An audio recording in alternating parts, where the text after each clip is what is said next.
Good evening, students. So, this is our lecture number 38 on the Code of Criminal Procedure 1973 and the भारतीय नागरिक सुरक्षा संहिता 2023. तो अपने last lecture में हमने फाइनली चैप्टर 5 की डिस्कशन को कंक्लूड किया था.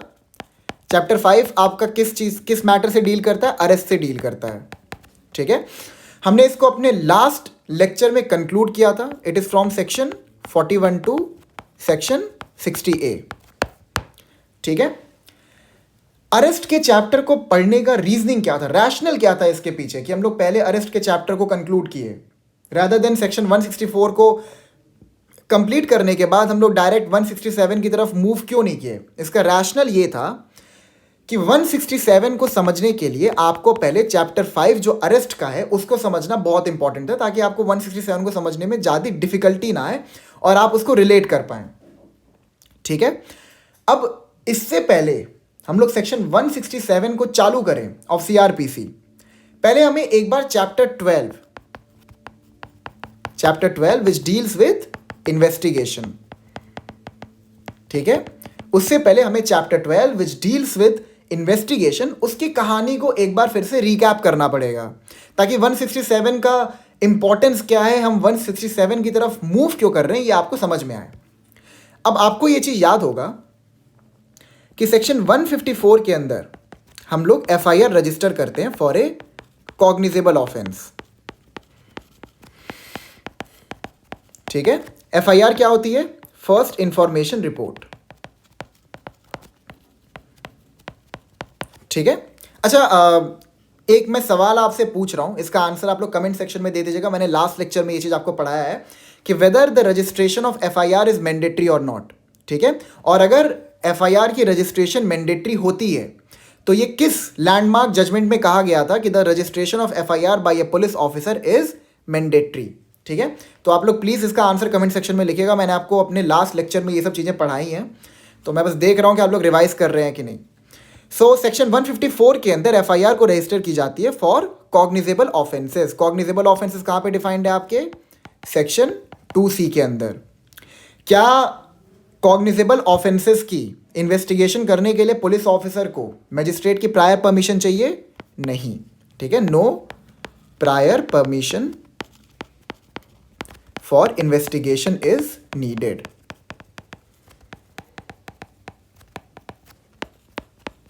ठीक है, अब हम लोग आते हैं सेक्शन 155 पर. सेक्शन 155 किसके बारे में बात करता है? एनसीआर के बारे में, which is non cognizable report. ठीक है, जैसे सेक्शन 154 में कॉग्निजेबल ऑफेंसेस के लिए एफआईआर को रजिस्टर किया जाता है, वैसे सेक्शन 155 के अंदर नॉन कॉग्निजेबल ऑफेंसेस के लिए एनसीआर रिपोर्ट को रजिस्टर किया जाता है. ठीक है, और ये जो एनसीआर रिपोर्ट होती है इसको एनसीआर बुक में एंटर किया जाता है. ठीक है, जिसका फॉर्म कौन प्रिस्क्राइब करता है बताइए? State government. ठीक है, एंड सेम जो आपका एफआईआर रजिस्टर किया जाता है इसको एफआईआर बुक में रजिस्टर किया जाता है, एंड इसका फॉर्म कौन प्रिस्क्राइब करता है? State government. ठीक है, फिर सेक्शन 155 जो है आपका, वहां पर नॉन कॉग्निजेबल ऑफेंसेस की रजिस्ट्रेशन की जाती है, जिसे हम एनसीआर रिपोर्ट भी कहते हैं.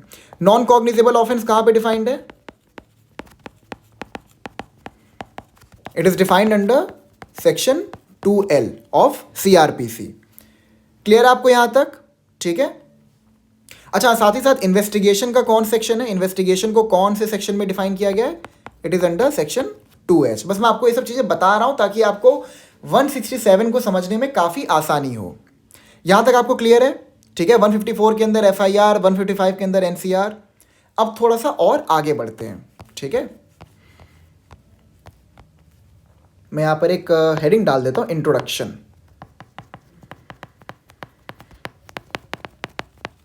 To section 167. ठीक है,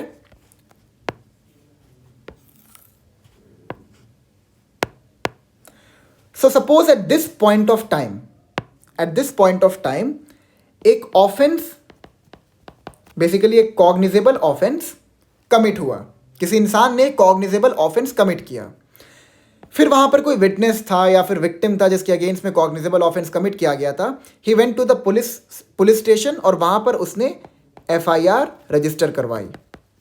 ठीक है, अब FIR रजिस्टर करने के बाद पुलिस ऑफिसर के पास अगर किसी कॉग्निजेबल ऑफेंस की इंफॉर्मेशन को, किसी कॉग्निजेबल ऑफेंस के कमीशन की इंफॉर्मेशन को पुलिस ऑफिसर को दी गई है, तो whether the police officer needs a prior permission to start the investigation? No, वहां पर उनको किसी भी प्रकार की प्रायर परमिशन की जरूरत नहीं है टू स्टार्ट द इन्वेस्टिगेशन। जैसे ही इंफॉर्मेशन उनको मिली है पुलिस ऑफिसर को, वो क्या करते हैं, एक अकरेंस रिपोर्ट भेज देते हैं मजिस्ट्रेट को। ठीक है, occurrence report basically to the judicial magistrate को भेज देते हैं, बस उनको बताने के लिए कि आपके जुरिस्डिक्शन के अंदर एक कॉग्निजेबल ऑफेंस कमिट हुआ है जिसकी इंफॉर्मेशन हमने दर्ज कर ली है। ठीक है, अब यहां पर FIR रजिस्टर की गई सेक्शन 154 के अंदर। अब इसके बाद क्या होगा, इसके बाद अरेस्ट हो सकता है।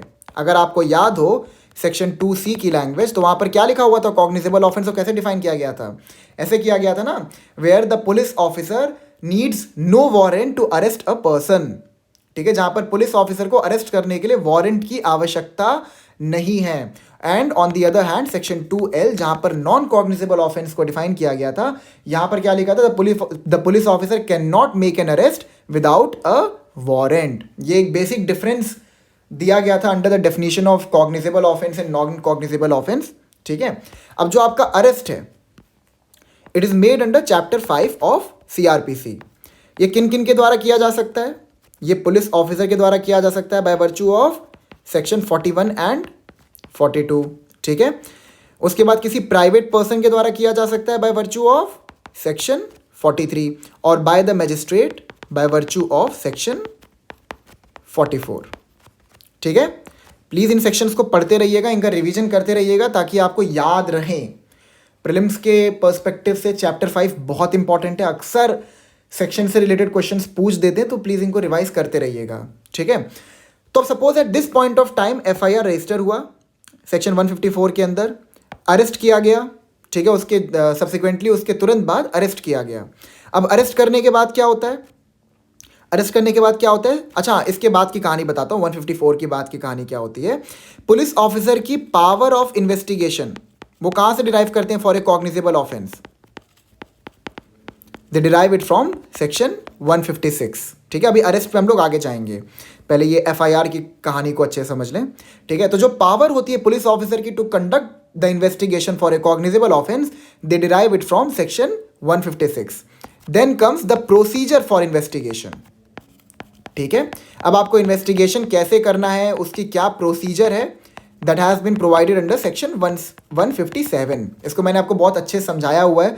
अगर आपको 156 157 को लेके थोड़ी भी कंफ्यूजन है कि ये अचानक से कहाँ पे ये सेक्शन निकल के बाहर आ गया, तो प्लीज़ आप पिछले लेक्चर्स को रेफर कर लेना। ठीक है, क्योंकि मैं पूरी चीज़ें दोबारा समझा नहीं सकता हूँ, मैंने बहुत ब्रीफली उनको कवर किया है, बहुत कॉम्प्रिहेंसिवली इन सेक्शंस को कवर किया है।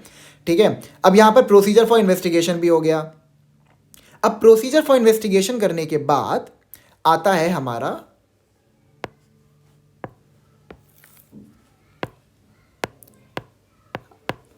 Section 160, which talks about the police officer's authority or power to require attendance of witnesses।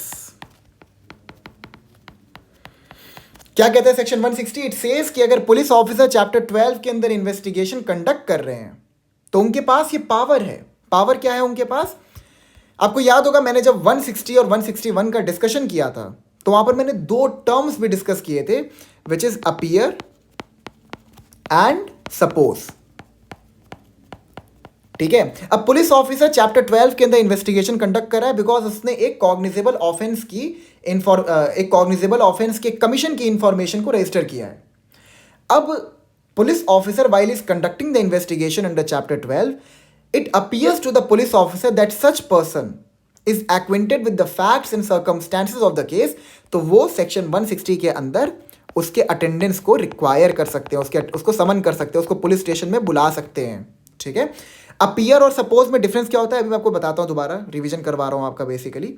ठीक है, अब 160 के अंदर उनके पास पावर है, पुलिस ऑफिसर के पास ये पावर है कि अगर कोई भी इंसान है जो उनको लगता है कि क्या पता इस इंसान ने ऑफेंस को कमिट होते हुए देखा और this person may be an eyewitness, ठीक है, और इसको कुछ, इसके पास कोई रेलिवेंट इंफॉर्मेशन है रिगार्डिंग द ऑफेंस, जो ऑफेंस कमिट हुआ है उसके रिगार्डिंग इस पर्सन के पास कोई रेलिवेंट इंफॉर्मेशन है, तो वो उसको पुलिस स्टेशन में बुलाने की पावर रखते हैं बाय वर्च्यू ऑफ सेक्शन 160। फिर हमने पढ़ा था सेक्शन 161 के अंदर पुलिस ऑफिसर की जो पावर है that is to examine the witnesses so summoned under section 160। ठीक है, मतलब जो लैंग्वेज है उसमें ये चीज़ नहीं लिखा, उसमें लिखा था examination of witnesses by police, मैं बस समझा रहा हूँ आपको। ठीक है, तो यहाँ पर क्या लिखा था, मतलब 159 और 160 और 161 में डिफरेंस क्या आ जाता है। यहाँ पर ये होता है कि यहाँ पर the term appear has been used, appears to be acquainted with the facts and circumstances of the case. मतलब पुलिस ऑफिसर को लगता है कि इस इंसान को ऑफेंस से रिलेटेड कोई ना कोई बात पता है, तो वो उसको बुला सकते हैं ताकि वो उससे पूछताछ कर सकें। ठीक है, अब यहां पर अपीयर और सपोज में जो डिफरेंस होता है that is with regard two degree of certainty.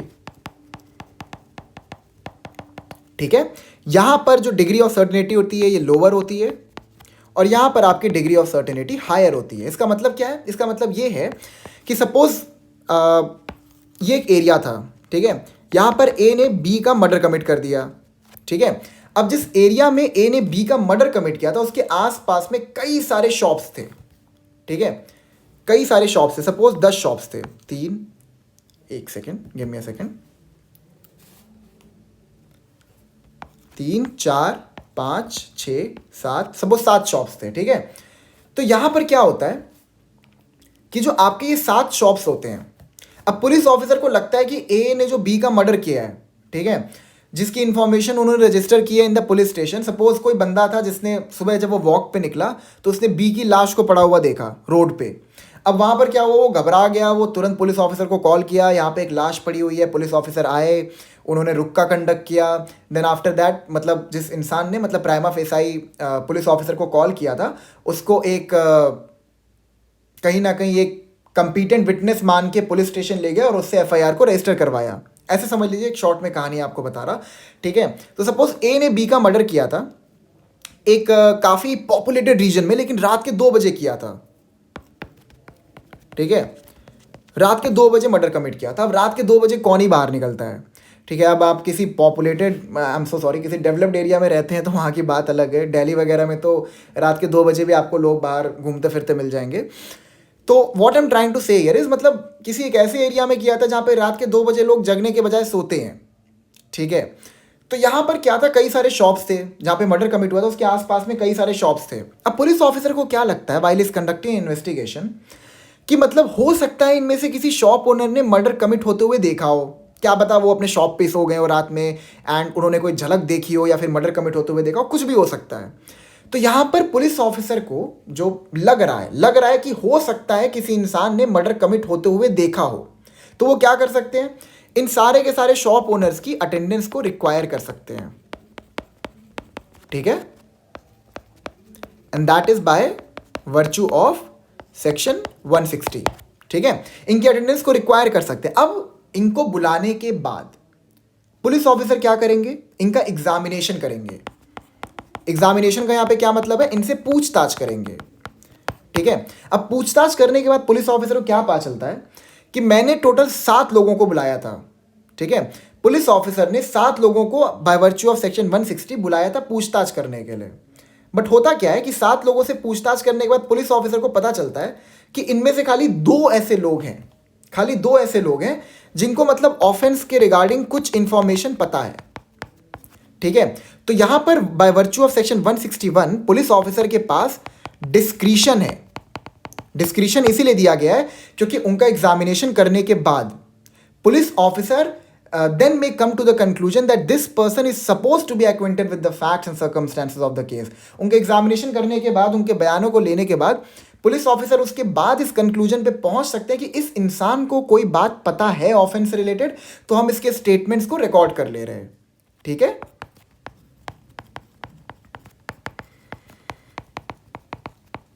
ठीक है, और जो 160 के अंदर जितने लोगों को उन्होंने बुलाया था, which appear to them is acquainted with the facts and circumstances of the case, जिनके पास कोई भी रेलिवेंट इन्फॉर्मेशन नहीं थी ऑफेंस से रिलेटेड, उनको वो वापस भेज देंगे। और 161 के अंदर जो भी मतलब इंसान, जो भी विटनेसेस रेलिवेंट इन्फॉर्मेशन होल्ड कर रहे होंगे, उनकी रेलिवेंट इन्फॉर्मेशन को वो रिकॉर्ड कर लेंगे। ठीक है, उनके स्टेटमेंट को वो लोग रिकॉर्ड कर लेंगे। और यहाँ पर पुलिस ऑफिसर को इसीलिए डिस्क्रिशन दिया गया है, क्योंकि हो सकता है जितने लोगों को वो 160 के अंदर समन कर रहे हैं उन सबको मतलब ऑफेंस से रिलेटेड इन्फॉर्मेशन ना पता हो। ठीक है, सो अब ऐसा थोड़ी है कि वो कुछ भी फालतू बयान बकते रहेंगे और वो सारी की सारी चीज़ें पुलिस ऑफिसर रिकॉर्ड कर लें। अगर वहाँ पे शैल लिखता तो उनको सारे के सारे बयानों को रिकॉर्ड करना पड़ता। बट मे लिखने का रीजनिंग यही था कि पुलिस ऑफिसर को डिस्क्रिशन देना बहुत इंपॉर्टेंट था यहाँ पर, नहीं तो सारे के सारे फालतू बयानों को उनको रिड्यूस इनटू राइटिंग वाला सीन करना पड़ता। ठीक है, सो 161 तक आपको समझ में आ गया कहानी। फिर 161 के बाद हम लोग जाते हैं सेक्शन 162। यहाँ पर क्या था? Statements to police not to be signed, use of statements in evidence. इसका मतलब यही था कि while the police officer is conducting an investigation under chapter 12, जितने भी वो स्टेटमेंट रिकॉर्ड कर रहे हैं in the course of investigation, ये आप याद रखिएगा, मैंने आपको यहां पर भी समझाया था during the course of investigation और in the course of investigation में क्या डिफरेंस होता है। सो बेसिकली 162 के अंदर अगर पुलिस ऑफिस 161 के अंदर पुलिस ऑफिसर ने किसी भी प्रकार के स्टेटमेंट को रिकॉर्ड किया है, या फिर वाइल कंडक्टिंग द इन्वेस्टिगेशन उन्होंने किसी भी प्रकार के स्टेटमेंट को रिकॉर्ड किया है, उन स्टेटमेंट्स के ऊपर जिस इंसान के स्टेटमेंट को रिकॉर्ड किया गया उस इंसान का सिग्नेचर नहीं लिया जाएगा। And the second thing is section 162 talks about the evidentiary value of the statements recorded by the police officer in the course of investigation. तो मैं यहाँ पे लिख देता हूं, statements not to be signed, use of statements in evidence। ठीक है, this was section 162। उसके बाद हमने क्या किया था? उसके बाद हमने किया था सेक्शन 164। ठीक है, फिर हमने किया था सेक्शन 164। 164 किस बारे में बात करता है आपको याद है? Recording of confessions and statements, recording of confessions and statements. ठीक है, हमने ये पढ़ा था ना, recording of confessions and statements. यहां पर हमने क्या पढ़ा था कि जो मैजिस्ट्रेट हैं उनके पास ये पावर है कि वो किसी भी इंसान के स्टेटमेंट को या फिर कन्फेशन को रिकॉर्ड कर सकते हैं। और ये पर्पस क्या है सेक्शन 164 का?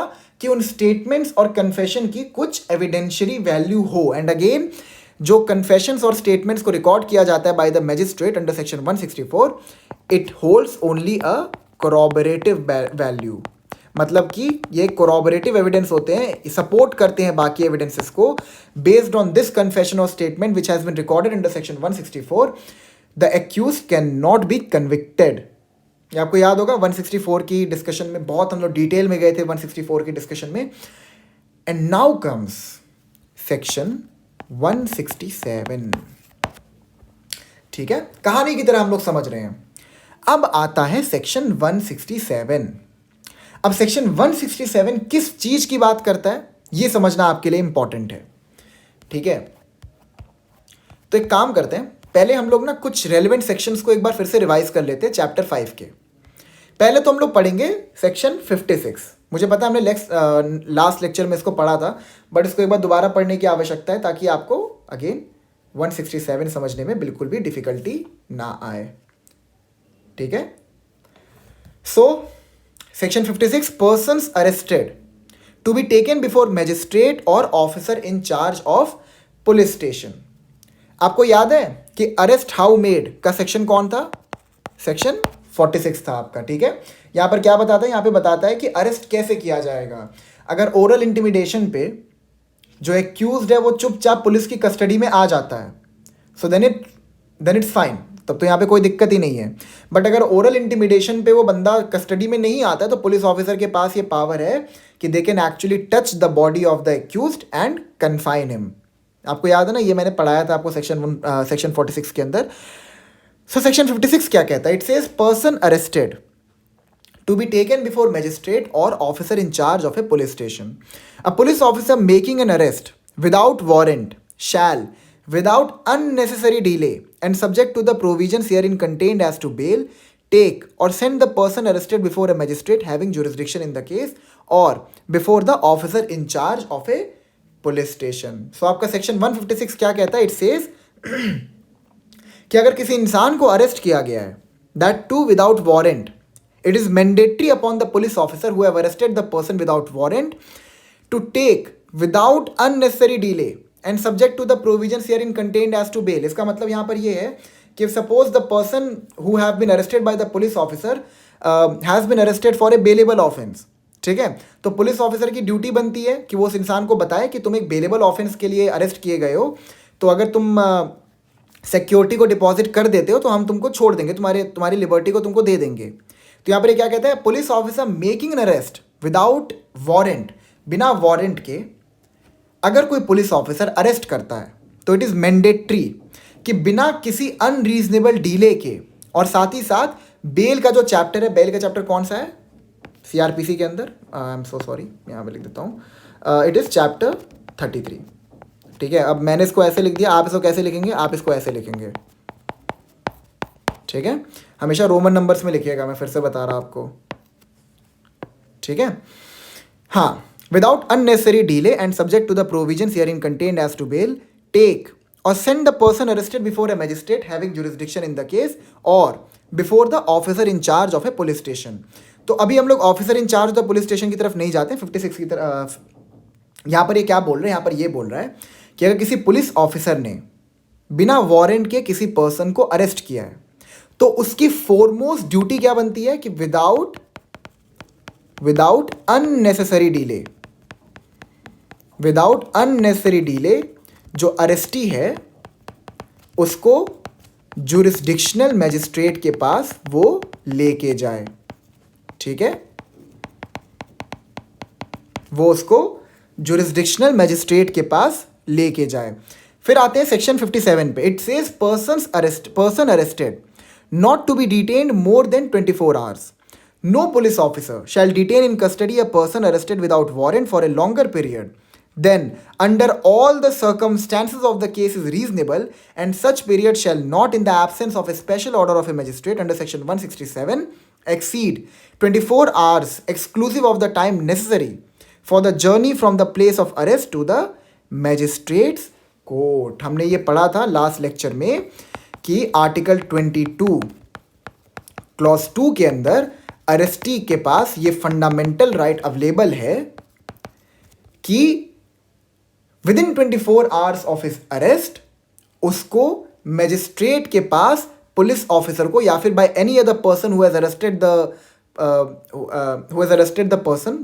द एक्यूज्ड, ठीक है, विद इन 24 hours उस पर्सन को मैजिस्ट्रेट के पास आपको लेके जाना पड़ेगा, because it is mandatory. It says no police officer shall detain in custody a person arrested without warrant. बिना वारंट के अगर आपने किसी पर्सन को अरेस्ट किया है, ठीक है, for a longer period than under all the circumstances of the case is reasonable and such period shall not, in the absence of a special order of a magistrate under section 167, exceed 24 hours exclusive of the time necessary for the journey from the place of arrest to the magistrate's court. इसका मतलब यहाँ पर क्या था कि पहले तो article 22 clause 2 के अंदर हमने अरेस्टी को ये फंडामेंटल राइट दिया है कि विद इन 24 hours तुमको जुरिसडिक्शनल मैजिस्ट्रेट के सामने पेश किया जाएगा.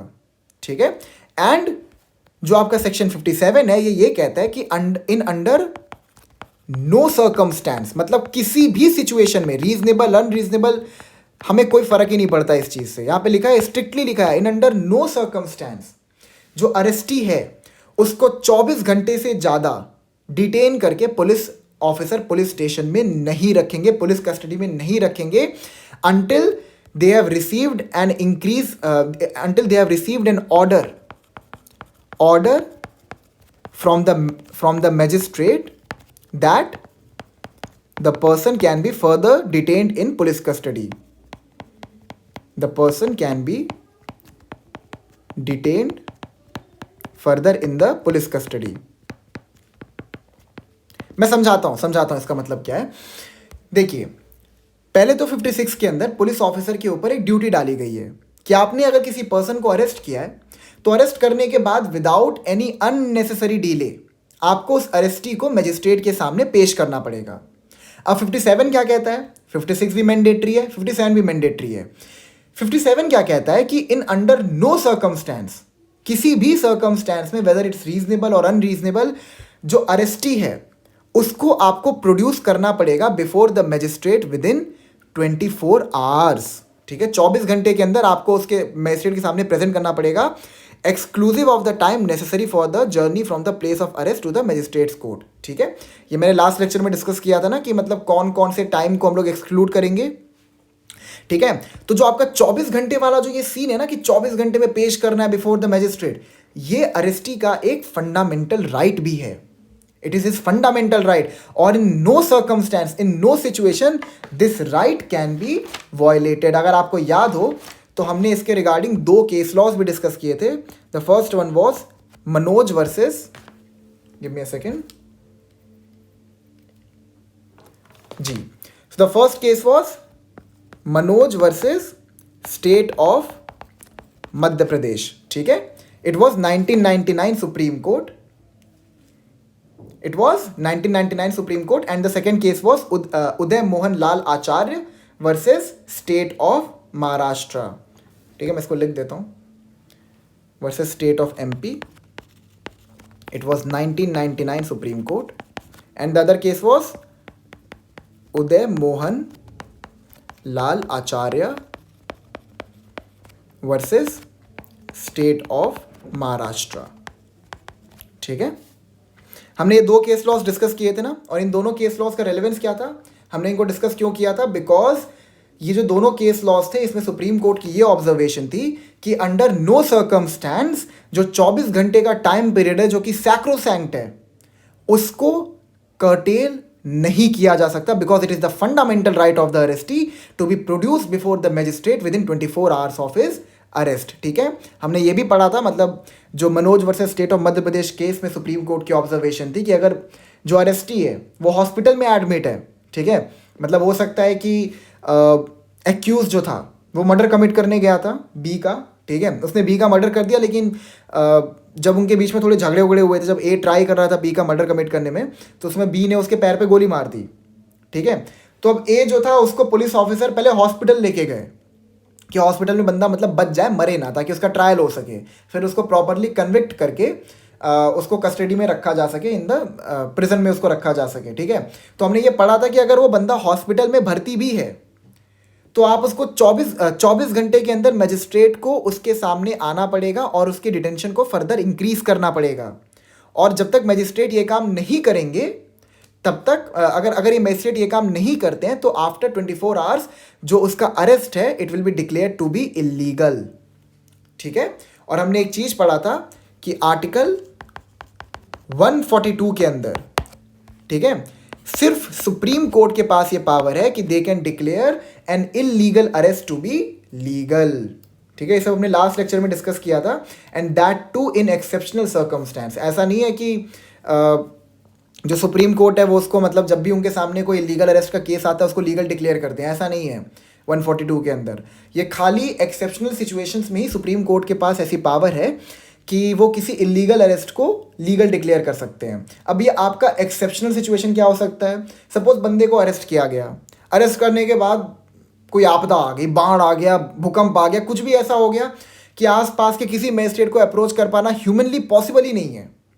ठीक है, ह्यूमनली पॉसिबल ही नहीं है। So this is an exceptional situation, an exceptional circumstance. तो वहाँ पर 24 घंटे से भी ज़्यादा टाइम पीरियड के लिए पुलिस ऑफिसर एक्यूज्ड को डिटेन करके रख सकती है, but that should be allowed by the supreme court by virtue of article 142। ठीक है, आपका 142 क्या है? Basically it talks about the inherent powers of the supreme court. पढ़ाऊंगा जब कॉन्स्टिट्यूशन, बहुत डिटेल में पढ़ाऊंगा आपको, बहुत मज़ा आएगा आपको कॉन्स्टिट्यूशन में। ठीक है, तो अच्छा हाँ, एक चीज़ और, एक क्वेश्चन मैं आपसे और पूछ रहा, अगर आप यहाँ तक लेक्चर में आ रहे हैं, मतलब चल रहे हैं मेरे साथ में, सो मुझे ये बताइए inherent powers of the high court CRPC and BNSS में किस सेक्शन के अंदर डिफाइंड है? ठीक है, दोनों सीआरपीसी और बीएनएसएस दोनों के सेक्शंस मुझे बताइए कि किस सेक्शन के अंदर inherent powers of the high court defined है। एंड अगर आपके पास टाइम थोड़ा ज़्यादा है तो साथ में आप जितने भी हाई कोर्ट के इनहेरेंट पावर्स हैं, जो 3 इनहेरेंट पावर्स उनके पास अवेलेबल हैं, उनको भी आप मेंशन कर दीजिएगा। ठीक है, सो हाँ, तो 56 के अंदर पुलिस ऑफिसर के ऊपर ये ड्यूटी डाला जा रहा है कि विदाउट एनी अननेसेसरी डिले, ठीक है, and subject to the provisions herein contained as to bail, आपको जो अरेस्टी है उसको मजिस्ट्रेट के सामने पेश करना पड़ेगा। 57 क्या कहता है कि विद इन 24 आवर्स आपको पेश करना पड़ेगा। पहले तो 56 के अंदर आपके ऊपर ड्यूटी डाली गई है, 57 के अंदर आपको टाइम पीरियड बता दिया गया है कि कितने टाइम में आपको पेश करना है। ठीक है, यहां तक आपको क्लियर है। अब उसके बाद एक चीज और आती है आपकी 59 क्या कहता है, it talks about discharge of person apprehended. No person who has been arrested by a police officer shall be discharge except on his own bond or on bail or under the special order of a magistrate. ये जो आपका special order of a magistrate है ना, ये मैं आपको समझाता हूँ थोड़ी देर में, ये आपको 167 में समझ में आ जाएगा। ठीक है, सो बेसिकली 59 मैं आपको एक चीज़ बता दे रहा हूँ आपकी इंफॉर्मेशन के लिए कि after the arrest has been made, ठीक है, the arrestee can be discharged, the arrestee can be discharged only under section 59, under section, give me a second, it's not working like this. Okay, मैं आपको section बता दे रहा, ठीक है, only under section 59 and under section 169। Section 59 के अंदर magistrate के पास डिस्चार्ज करने की पावर है, और सेक्शन 169 के अंदर बेसिकली क्या होता है कि जब पुलिस ऑफिसर इन्वेस्टिगेशन कंडक्ट करते हैं, ठीक है, तो वो वहाँ उसके बाद 2 कंक्लूजन पे आ सकते हैं। They can either submit the chargesheet or they can either submit the closure report. ठीक है, ये आपका हो गया सेक्शन 59 एंड सेक्शन 169। ठीक है, इन दोनों सेक्शंस के अंदर ही जो आपका अरेस्टी है उसको डिस्चार्ज किया जा सकता है। तो आपका सेक्शन 169 क्या होता है मैं समझाता हूं। सो बेसिकली होता क्या है कि जब इन्वेस्टिगेशन हो जाती है तो इन्वेस्टिगेशन करने के बाद अगर सपोज पुलिस ऑफिसर को सफिशिएंट एविडेंस नहीं मिला है, बेसिकली उनके पास इतने एविडेंसेस है ही नहीं कि उस इंसान के अगेंस्ट में ट्रायल को स्टार्ट किया जा सके, इंक्वायरी को स्टार्ट किया जा सके। ठीक है, तो डेफिशिएंट एविडेंस के ग्राउंड पे पुलिस ऑफिसर जो अरेस्टी है उसको डिस्चार्ज कर सकते हैं। ठीक है, एंड यहां पर जो होता है ना, police officer closure report submit करते हैं। आपकी इंफॉर्मेशन के लिए एक बात बता दूं कि मैजिस्ट्रेट जो होते हैं वो पुलिस ऑफिसर के किसी भी रिपोर्ट से बाध्य नहीं है, चाहे वो क्लोजर रिपोर्ट हो या फिर चार्जशीट हो, वो दोनों को ही रिजेक्ट कर सकते हैं। तो ऐसा नहीं कि अगर पुलिस ऑफिसर ने क्लोजर रिपोर्ट मैजिस्ट्रेट को भेज दिया तो मैजिस्ट्रेट बोलेंगे अच्छा आपने कह दिया है मैटर को क्लोज कर दें, ठीक है हम मैटर को क्लोज कर देते हैं, ऐसा नहीं होता है। क्लोजर रिपोर्ट को पेरूज करने के बाद मैजिस्ट्रेट इस कंक्लूजन पे भी आ सकते हैं कि दोबारा इन्वेस्टिगेशन स्टार्ट करो, ठीक है, या फिर अच्छे से इन्वेस्टिगेशन करो। आपको याद है ना सेक्शन 156 सब सेक्शन 3 के अंदर जो मैजिस्ट्रेट है उनके पास इन्वेस्टिगेशन का ऑर्डर देने का पावर है। He can order that the police officer should conduct proper investigation. मतलब अगर क्लोजर रिपोर्ट सबमिट हो भी गया है तो इसका मतलब यहाँ पर ये नहीं है कि जो मैजिस्ट्रेट है वो उस क्लोजर रिपोर्ट से बाध्य हैं और उसको फॉलो करते हुए वो ये कह देंगे हाँ ठीक है हम यहाँ पे ट्रायल या इंक्वायरी को शुरू ही नहीं कर रहे हैं। ठीक है, तो 59 के अंदर पर्सन को डिस्चार्ज किया जा सकता है या फिर 169 के अंदर। यहाँ तक आपको क्लियर है? डेफिशिएंट एविडेंस, क्लोजर रिपोर्ट, ठीक है, और अगर सफिशिएंट एविडेंस होता है आपका, अगर आपका सफिशिएंट एविडेंस होता है तो सेक्शन 170 के अंदर चार्जशीट सबमिट की जाती है। यहां तक आपको क्लियर है? तो यहां तक हमने 167 की जर्नी को समझ लिया। कैसे समझा? अब देखिए यहां पर कहा गया ना कि 24 घंटे के अंदर, 57 के अंदर क्या कहा गया है, 24 घंटे के अंदर आपको पेश करना पड़ेगा अरेस्टी को बिफोर द मैजिस्ट्रेट। 56 ये कहता है, 56 जो है, जो आपका सेक्शन 56 है, इट सेज कि पहले ना आप जुरिस्डिक्शनल मैजिस्ट्रेट को अप्रोच करो। देखिए यहां पे लिखा हुआ है ना, ध्यान से देखिए यहां पे क्या लिखा है, send the person arrested before a magistrate having jurisdiction in the case. 57 क्या कहता है, no police officer shall detain in custody a person arrested without a warrant for a longer period than under all the circumstances of the case is reasonable and such period shall not in the absence of a special order of a magistrate under section 167। अब 56 क्या कहता है कि अगर आपने किसी इंसान को अरेस्ट किया है तो अरेस्ट करने के बाद कोशिश करिए कि आप जुरिस्डिक्शनल मजिस्ट्रेट को ही अप्रोच करें। लेकिन by the language of 57 and 167, जब अभी हम लोग पढ़ेंगे 167 को, तो आपको क्लियर हो जाएगा कि जुरिस्डिक्शनल मजिस्ट्रेट के अलावा भी अगर आप चाहें तो किसी नियरेस्ट मजिस्ट्रेट को अप्रोच कर सकते हैं। ठीक है, तो अब शुरू करते हैं 167 को। अभी इस लेक्चर में हम लोग खाली 167 की लैंग्वेज को एक बार पेरूज करेंगे। ठीक है, हम लोग बस सबसेक्शन 1 और सबसेक्शन 2 को पढ़ते हैं। नेक्स्ट लेक्चर में प्रोवाइजो से चालू करेंगे। ठीक है, so it talks about procedure when investigation can not be completed in 24 hours. ठीक है, सो बेसिकली 167 कब आपका चालू होगा? ये तब चालू होगा जब 24 घंटे के अंदर पुलिस ऑफिसर इन्वेस्टिगेशन को कंक्लूड ना कर पाए। अब इसका मतलब क्या है मैं समझाता हूं। इसका मतलब यहां पर यह है कि आपने किसी इंसान को अरेस्ट किया, हमने आपको 24 घंटे का टाइम पीरियड दिया है कि 24 घंटे के अंदर आप इन्वेस्टिगेशन कंप्लीट करिए और चार्जशीट सबमिट कर दीजिए। ठीक है, अगर आपने चार्जशीट 24 घंटे में ही सबमिट कर दी, बहुत बढ़िया। अब हम लोग इंक्वायरी और ट्रायल की तरफ आगे बढ़ेंगे। ठीक है, लेकिन सपोज 24 घंटे में पुलिस ऑफिसर इतने सक्षम नहीं है कि वो 24 घंटे में इस मैटर को डिस्पोज ऑफ कर सके, तो फिर वो क्या करेंगे? वो और टाइम मांगेंगे कि जो अरेस्टी है उसको हम चाहते हैं कि और थोड़े टाइम तक डिटेन करके रखें। सो 24 घंटे से अगर ज़्यादा का डिटेंशन करना है तो for that reason they need an order from a magistrate, a permission from the magistrate कि इस इंसान को 24 घंटे से भी ज़्यादा देर के लिए आप चाहें तो डिटेन करके रख सकते हैं अगर हम आपको ये ऑर्डर दे रहे हैं तो। ठीक है, ये समझिए, ये बहुत ही इंपॉर्टेंट है समझना।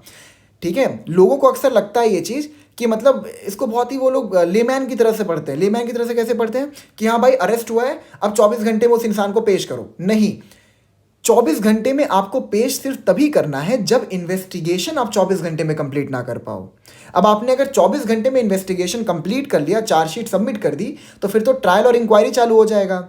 वहाँ पर आपको थोड़ी ना इंक्रीज करवाना पड़ेगा डिटेंशन के पीरियड को, वहाँ तो सही है। फिर आपने चार्जशीट सबमिट कर दिया तो फिर क्यों उस बंदे को छोड़ा जाए, या फिर यही समझ लीजिए आप। ठीक है, तो अपने अंदर ये मिसकंसेप्शन मत पालिएगा कि अरेस्ट करने के 24 घंटे बाद उस बंदे को प्रेजेंट करना है, ये वो ऐसा कुछ नहीं है। 24 घंटे के बाद आपको सिर्फ तभी प्रेजेंट करना है अगर कस्टडी को इंक्रीज करवाना है तो। और कस्टडी को इंक्रीज करवाने का रीजनिंग क्या है कि इन्वेस्टिगेशन जो है वो 24 घंटे में कंप्लीट नहीं हो पाई। ठीक है, होप आपको समझ में आ रहा हो। मैं बहुत डिटेल में जा रहा हूँ मुझे पता है, but still I am giving my best ताकि आपको कंसेप्ट्स को समझने में काफ़ी आसानी हो। So it talks about procedure when investigation can not be completed in 24 hours. Subsection 1, when ever any person is arrested and detained in custody and it appears that the investigation cannot be completed within the period of 24 hours fixed by section 57। ठीक है, अच्छा ये देखिए यहाँ पे एक use हुआ है यहाँ पे, when ever any person is arrested and detained in custody. Arrest और डिटेंशन में डिफरेंस क्या होता है? देखिए, अरेस्ट और डिटेंशन में डिफरेंस ये होता है कि द डिटेंशन फॉलोज अरेस्ट। ठीक है, कि जब आप अरेस्ट कर लेते हो तो उसके बाद डिटेंशन होता है। कोई इसमें बहुत वाइड डिफरेंस नहीं है, मतलब बस ये होता है कि जो अरेस्ट है वो पहले किया जाता है, फिर उसके बाद आप उसको डिटेन करते हो। तो यही इसका बेसिक डिफरेंस है कि द डिटेंशन फॉलोज अरेस्ट। ठीक है, ठीक है, द डिटेंशन फॉलोज अरेस्ट। ठीक है, आगे बढ़ते हैं। When ever any person is arrested and detained in custody and it appears that the investigation cannot be completed within the period of 24 hours fixed by section 57।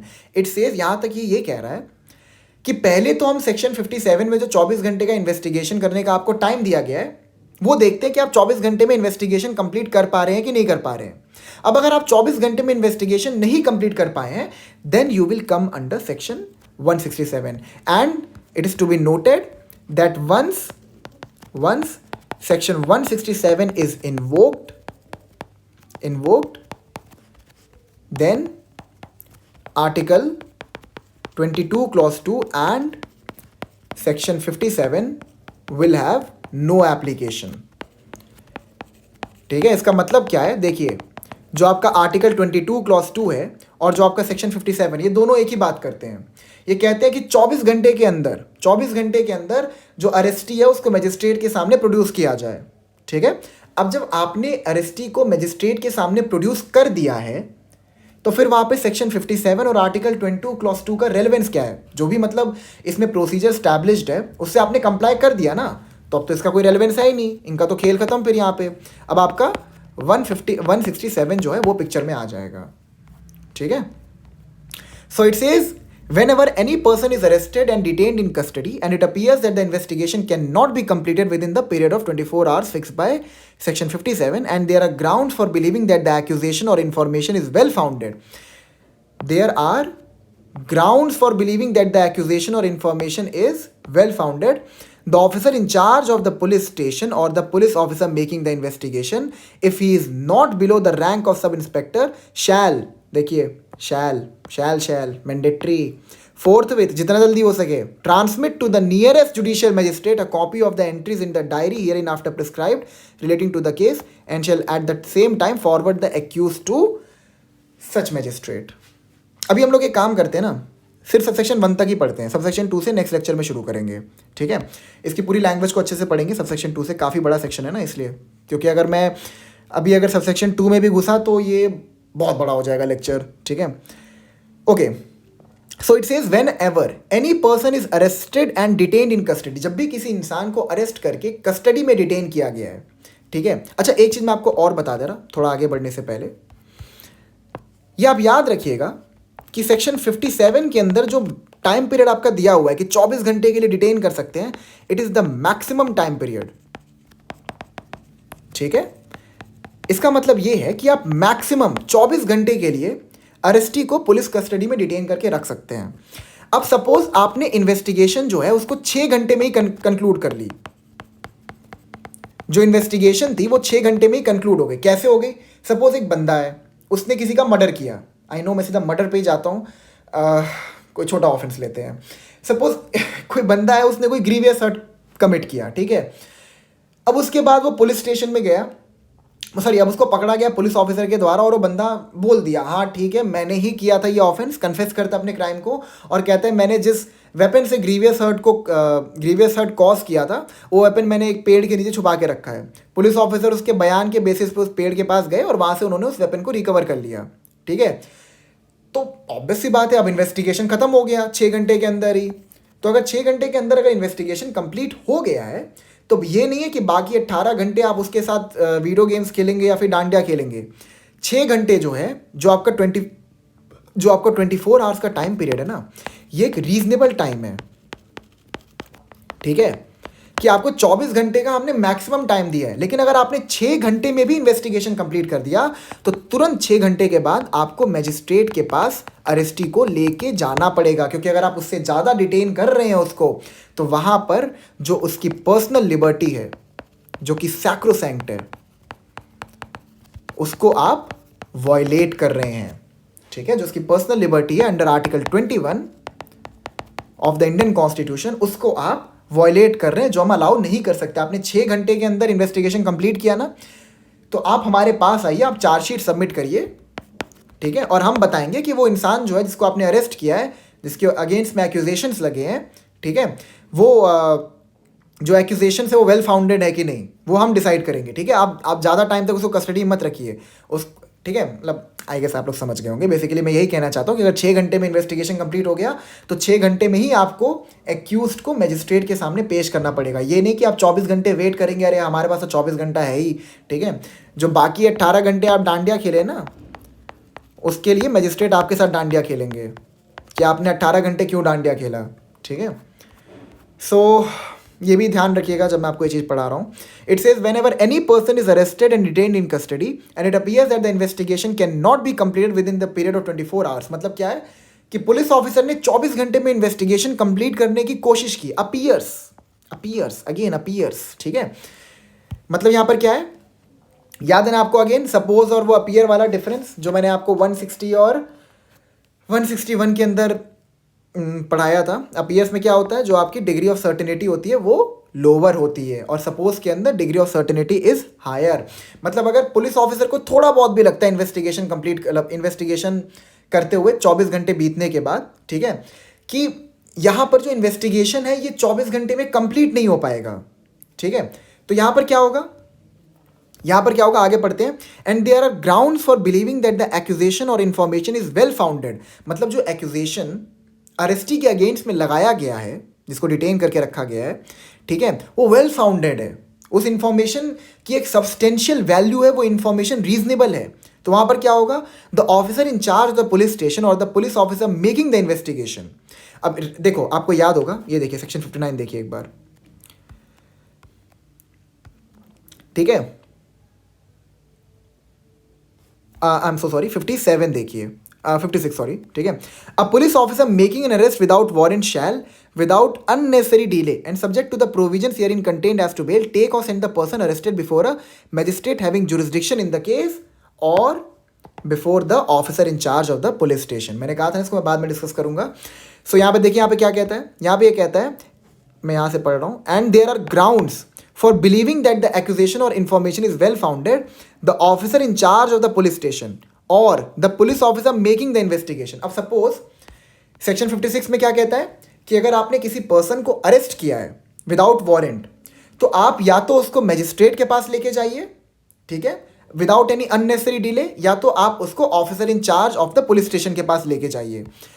और फिर ऐसा नहीं है कि officer in charge of police station के पास ये power है कि वो 24 घंटे से ज़्यादा की कस्टडी ग्रांट कर सकते हैं। वो कहते हैं हाँ ठीक है, मेरे पास ले आए, मैं राजा हूँ, मैं अलाउ करता हूँ इस बंदे को 24 घंटे से भी ज़्यादा देर तक रखो, ऐसा नहीं है, ठीक है। हाँ, तो अब देखिए, अब यहाँ पर वो जो बंदा है, जो आपका अरेस्टी है, he can either with the police officer who is conducting the investigation or he is with the officer in charge of a police station, ठीक है। तो यहाँ पर क्या लिखा है, grounds for believing that the accusation और information is well founded, the officer in charge of the police station or the police officer making the investigation. इसको आप यहाँ अपने बैरक में मेंशन कर लीजिएगा बाय सेक्शन 56, ठीक है। Officer in charge of the police station or the police officer making the investigation. कहाँ की इन्वेस्टिगेशन, चैप्टर 12 की इन्वेस्टिगेशन, ठीक है। कंप्लेंट प्रोसीडिंग की इन्वेस्टिगेशन की यहाँ पे बात नहीं हो रही है, ठीक है। मेकिंग द इन्वेस्टिगेशन मतलब चैप्टर 12 की investigation. If he is not below the rank of sub inspector, ठीक है, लेकिन यहाँ पर यह भी कहा गया है कि जो पर्सन इन्वेस्टिगेशन कंडक्ट कर रहा है, जो पुलिस ऑफिसर इन्वेस्टिगेशन कंडक्ट कर रहा है, he must not be someone who is below the rank of sub inspector, SI, shall forthwith, जितना जल्दी हो सके। देखिए मैंने आपको क्या बताया था कि जो आपका 24 घंटे का टाइम पीरियड है, ये मैक्सिमम टाइम पीरियड है। मतलब कि अगर आपने 6 घंटे में भी इन्वेस्टिगेशन को कंप्लीट कर लिया है, तो 6 घंटे के अंदर फोर्थ विथ आप जो अरेस्टी है उसको मजिस्ट्रेट के सामने पेश करेंगे, ठीक है। Shall forthwith transmit to the nearest judicial magistrate a copy of the entries in the diary hereinafter prescribe relating to the case and shall at the same time forward the accused to such magistrate, ठीक है। जितना जल्दी हो सके आपने जितनी भी case diary में एंट्रीज की हैं विथ रिगार्ड टू जो भी आपने इन्वेस्टिगेशन की है वो, और साथ ही साथ जो आपका अरेस्टी है उसको भी मजिस्ट्रेट के सामने भेजे फोर्थ विथ, ठीक है। तो आपका सब सेक्शन 1 एक बार लास्ट में कंक्लूड करता हूँ what it's trying to put convey. मैं अपने नेक्स्ट लेक्चर में कोशिश करूँगा कि जो इसके की पॉइंट्स हैं उनको मैं लिख के ले आऊँ, ठीक है, उसमें लिख दूँ ताकि आपको समझने में और आसान हो। So it says when ever any person is arrested and detain in custody, किसी भी इंसान को जिसको अरेस्ट किया गया है और उसको कस्टडी में डिटेन करके रखा गया है, and it appears that the investigation can not be completed with in the period of 24 hours fix by section 57, और पुलिस ऑफिसर को ये चीज़ लगता है कि 24 घंटे के अंदर इन्वेस्टिगेशन को वो कंक्लूड नहीं कर पाएंगे, ठीक है, जो कि सेक्शन 57 के अंदर पुलिस ऑफिसर के ऊपर एक ड्यूटी डाला गया कि 24 घंटे के अंदर अगर आप इन्वेस्टिगेशन कंप्लीट नहीं कर पाते हैं, ठीक है, तो you will have to take the person before the magistrate and there are grounds for believing that the accusation और information is well founded, the officer in charge the police station or the police officer making the investigation if he is not below the rank of sub inspector shall forthwith transmit to the nearest judicial magistrate। अब देखिए यहां पर use हुआ है nearest judicial magistrate, ठीक है। Section 56 क्या कहता है, सेक्शन 56 कहता है कि पहले आप जुरिस्डिक्शनल मैजिस्ट्रेट को अप्रोच करने का प्रयास करिए। The police officer should strive to approach the jurisdictional magistrate, ठीक है। बट अगर jurisdictional magistrate is not approachable within the time frame of 24 hours, तो आप क्या करेंगे, किसी भी नियरेस्ट जुडिशियल मैजिस्ट्रेट को अप्रोच कर सकते हैं ताकि वो जो मैजिस्ट्रेट है वो उस पर्सन के डिटेंशन को इंक्रीज कर सके। अगर आप आर्टिकल 22 क्लॉज 2 को पढ़ेंगे तो वहां पर जुरिस्डिक्शनल मैजिस्ट्रेट का मेंशन नहीं है, ठीक है। वहां पर क्या मेंशन है कि आपको बस मैजिस्ट्रेट के सामने पेश करना है अरेस्टी को, ठीक है। वहां पर जुरिस्डिक्शनल मैजिस्ट्रेट का मेंशन नहीं है, बस मैजिस्ट्रेट का मेंशन है। इसका मतलब यह है कि आपको मैजिस्ट्रेट के सामने पेश करना है। Whether the magistrate is jurisdictional or not, it does not matter, ठीक है। तो ये भी आप लिख लीजिएगा, नियरेस्ट जुडिशियल मैजिस्ट्रेट। अगर आप बैरक से पढ़ रहे हैं तो बैरक में इसको मेंशन कर लीजिएगा नियरेस्ट जुडिशियल मैजिस्ट्रेट के ऊपर कि it is not necessary that the magistrate is jurisdictional or not, ठीक है। Forthwith transmit to the nearest judicial magistrate a copy of the entries in the diary hereinafter prescribe relating to the case. मतलब जो case diary वो लोग maintain करते हैं, case diary का section कौन सा है सीआरपीसी के अंदर, सेक्शन 172, ठीक है। So copy of the entries in the diary hereinafter prescribe relating to the case and shall at the same time forward the accused to such magistrate, ठीक है। उसके बाद क्या है, नियरेस्ट जुडिशियल मैजिस्ट्रेट को आप केस डायरी भेजिए and along with that you have to send the accused before the magistrate and that also forthwith, जितना जल्दी हो सके, ठीक है। यहां तक आपको क्लियर है। सो ये आपका क्लॉज 1 तक हो गया। नेक्स्ट लेक्चर में हम लोग क्लॉज 2 से चालू करेंगे। So till then thank you so much, I will meet you in the next lecture.